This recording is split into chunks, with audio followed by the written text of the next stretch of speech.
다른 사람과 어울리지 못하는 사람은 자기 욕심만 채우려 하고 건전한 판단력을 가진 사람을 적대시한다. 미련한 사람은 명철을 좋아하지 않으며 오직 자기 의견만을 내세운다. 잠언 18장 1절과 2절 말씀. 오늘 우리가 성찰하게 될 잠언 18장은 어리석은 삶의 종합 선물 세트를 보여줍니다. 지혜와 거리가 먼 사람, 지혜를 등한시하는 사람, 지혜를 멸시하는 사람들이 어떻게 살아가는지 지혜자는 우리에게 보여줍니다. 지혜자의 목적이 어리석은 사람들을 hir난하려는 데에만 있지는 않겠지요. 반면 교사, 즉 우리가 온전히 깨닫고 우리 삶에서 지워나가야 할 태도들일 것입니다. 이제 우리가 반면 교사이자 타산지석으로 삼아야 할 지혜 없는 자들의 삶에 대해 생각해 보겠습니다. 잠언 18장에 어리석고 지혜롭지 못한 사람들과 그런 사람들의 태도에 대해 여러 이야기를 우리에게 들려주고 있는데, 이를 적절히 요약하면 오만한 사람이라고 볼 수 있습니다. 먼저 1절과 2절을 보겠습니다. 지혜자는 다른 사람과 어울리지 못하는 사람을 자기 욕심만을 채우는 사람이며 명철을 멀리하고 오직 자기 의견만 앞세우는 사람이라고 말합니다. 다른 사람과 어울리지 못하는 모습 자체가 나쁜 행위라고 말할 수는 없겠지요. 누구나 타고난 성품이 있기 때문에 어떤 사람은 활발히 사회활동을 하고 또 어떤 사람은 내향적인 성품을 갖고 있기 때문에 여러 사람들과 어울리기보다는 홀로 있는 시간을 더 익숙하게 여기는 이들이 있을 것입니다. 지혜자가 말하고 있는 어리석은 사람이란 이러한 성품이나 개인적인 성격을 말하지는 않습니다. 이는 타자에 대해 귀를 닫고 듣지 않는 이들을 가리킨다고 보는 것이 더 적절합니다. 다른 사람들의 말을 듣지 않고 오로지 자기 말만 꺼내놓으며 다른 사람들의 건전한 판단들을 무시하는 자를 일컬어 어리석고 모욕받을 자라고 지혜자는 말합니다. 동서고금을 막론하고 다른 이들의 말을 듣지 않고 자기 말만 늘어놓는 사람들을 옳게 보는 경우는 없습니다. 현대에도 마찬가지입니다. 자기 의견만 중요하고 시급하다고 여기는 사람은 그의 말이 아무리 근사해 보일지라도 결국에는 자기 욕심의 말을 자기 말 뒤에 숨겨두는 사람인 경우가 많습니다. 20세기의 수도자이자 영성가였던 토마스 머튼은 현대인들이 회복해야 할 관계의 전통이 놀랍게도 이성이라기보다는 논쟁할 용기라고 말한 바가 있습니다. 머튼은 이성보다도 논쟁이 필요한 시대가 바로 오늘날이라고 진단했습니다. 논쟁이라는 말이 왠지 부정적인 인상을 주고 또 반대로 이성이라는 말은 긍정적이고 합리적인 느낌을 자아냅니다. 그런데 우리 시대에 가장 귀한 영적 통찰력을 제공했다 일컫는 토마스 머튼이 이성보다도 논쟁이 필요하다고 말한 이유는 무엇일까요?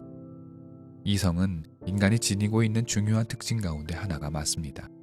우리는 이성적이어야 하고 또 이성을 올바르게 키워야 합니다. 하지만 이성은 타자를 필요로 하지 않습니다.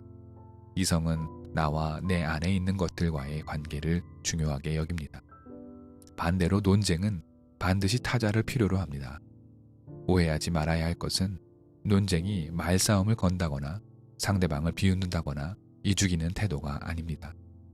논쟁이란 타자의 생각을 충분히 듣고 나의 의견을 충분히 내놓은 다음 서로 양보하고 합의해 나가며 적절한 결과를 만들어내는 공동체적 관계라고 머튼은 말합니다. 머튼은 우리가 이성적이기만 하고 논쟁하길 포기하면 결국 나쁜 욕망을 가진 누군가에게 그 욕망을 발휘할 기회를 제공하고 만다 말합니다. 분명히 머튼은 근세기에 인류가 자행한 2번의 큰 전쟁과 여러 나쁜 정치의 예들을 목도했기에 이와 같은 성찰에 이르게 되었을 것입니다. 머튼이 진단한 바, 우리 공동체가 더 나은 공동체로 발돋움하기 위해서는 건전한 논쟁이 필요하고 이 논쟁을 위해선 무엇보다 나의 말을 하기 전에 타자의 말을 충분히 듣고 이해하고 받아들이는 태도가 중요할 것입니다. 따라서 논쟁을 통해 생각을 넓히고 타자를 이해하길 거부하는 사람은 오늘 잠언의 지혜자가 말하고 있는 오만한 사람, 즉 남의 말을 듣지 않고 나의 말만 늘어뜨리는 사람이라고 볼 수 있습니다. 오만한 사람은 논쟁하기보다는 명령하는 데 익숙합니다. 자기 생각을 바꿀 필요가 없으니 논쟁 자체가 필요 없기 때문입니다. 타자의 말을 충분히 듣고 숙고할 때 우리는 잠언 18장 4절에서 슬기로운 사람이 내놓는 깊은 물과 같은 말을 할 수 있게 되며 생명의 샘이 흘러나오게 될 것입니다. 반대로 타자의 상황과 처지를 배려하지 않고 오직 자기 생각만 강요하는 사람, 논쟁을 귀찮아하고 자기 생각과 다른 타자들과 어울리길 싫어하는 자는 6절과 7절에서 지혜자가 말하는 바 이들의 입을 통해 다툼이 벌어지고 결국 자기가 쏟아낸 말들이 자기 올무가 되어 자기 자신을 망치게 될 것입니다. 우리는 지혜자의 말씀을 따라 다른 사람과 지혜롭게 어울리며 그들과 함께하며 또 그들의 말에 귀를 기울이고 경청해야 할 것입니다. 그런데 귀를 막고 입만 여는 이들에 대해 잠언의 지혜자의 경고에 귀를 기울여야 하는 이유가 한 가지 더 있을 것입니다. 단지 그 사람의 욕심을 책망하기 위함만은 아니기 때문입니다. 다른 사람의 말 듣기를 거부하는 자는 결국 하나님의 음성에도 귀를 막는 사람일 것입니다. 하나님께서 말씀하시고 보여주시는 바를 무시하고 자기 생각과 계획만을 중요하게 생각하는 사람입니다. 자신이 하는 말과 생각이 너무도 옳고 분명하기 때문에 이런 이들은 자신의 생각을 하나님께 의뢰할 생각이 없습니다. 나의 생각과 나의 말이 곧 하나님의 생각과 하나님의 말과 다름 아니라고 믿기 때문입니다. 대단히 오만스러운 일이지만 우리는 많은 경우 이와 같은 어리석은 자의 태도와 닮아 있기도 합니다. 우리는 듣기보다는 말하는 데 더 익숙하기 때문입니다. 우리의 신앙생활도 그러합니다. 우리의 기도는 듣기보다는 말하고 요구하는 데 길들여져 있습니다. 하나님께서 무언가 말씀하시고자 해도 우리의 입이 계속해서 말을 하고 있으니 우리의 귀가 하나님 음성을 듣기 어렵습니다. 우리의 신앙 태도가 말하기보다는 듣기에 더 많은 훈련 시간을 할애해야 할 이유가 여기에 있습니다. 그렇다면 이 오만한 사람들의 결말은 어떻게 될까요? 오늘 우리의 잠언 12절과 13절이 잘 보여주고 있습니다. 지혜자가 말합니다. 사람의 마음이 오만하면 멸망이 뒤따르지만 겸손하면 영광이 뒤따른다. 다 들어보지도 않고 대답하는 것은 수모를 받기에 알맞은 어리석은 짓이다.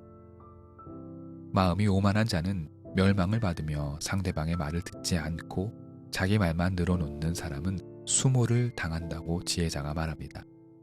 세상을 자기 중심으로 살아가는 이들이 겉보기에는 승리하고 있는 것처럼 보이나 결국은 자신의 어리석음만을 드러내게 된다고 지혜자는 말하고 있습니다.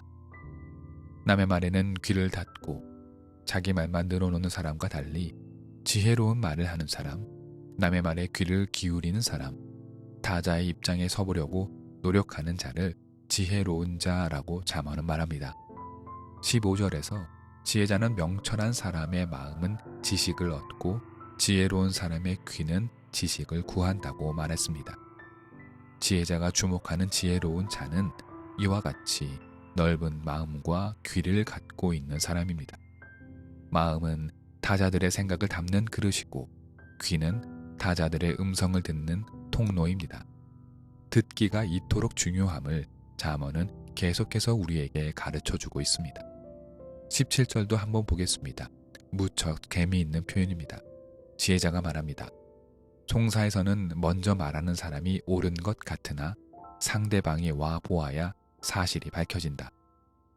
송사가 걸린 상황에서 먼저 재빠르게 말을 늘어놓는 사람이 처음에는 그럴듯해 보이기도 하고 재판에서 이길 것 같아 보이지만 상대방의 다음 말을 들어보아야 시비가 올바르게 갈린다는 말입니다.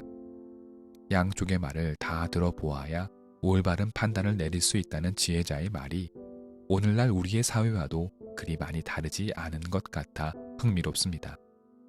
이후 잠언은 계속해서 말의 중요성을 언급합니다. 사람의 입에서 나오는 말의 열매가 삶에 있어서 중요함을 말하고 죽고 사는 일이 혀에 달려 있다고도 말합니다.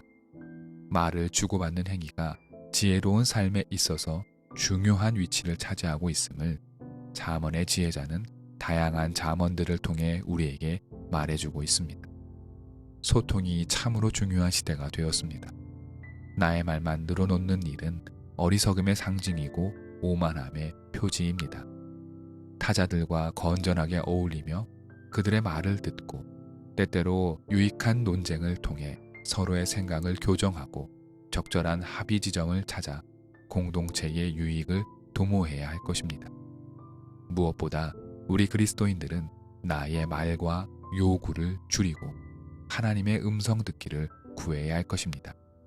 그때에 하나님께서 가라 하는 곳으로 가고 멈추라 하는 곳에서 멈추어 이웃과 사랑을 나누고 그리스도의 사랑을 더 많은 이들에게 전해야 할 책임이 바로 오늘날 우리에게 있음을 잊지 마시기 바랍니다.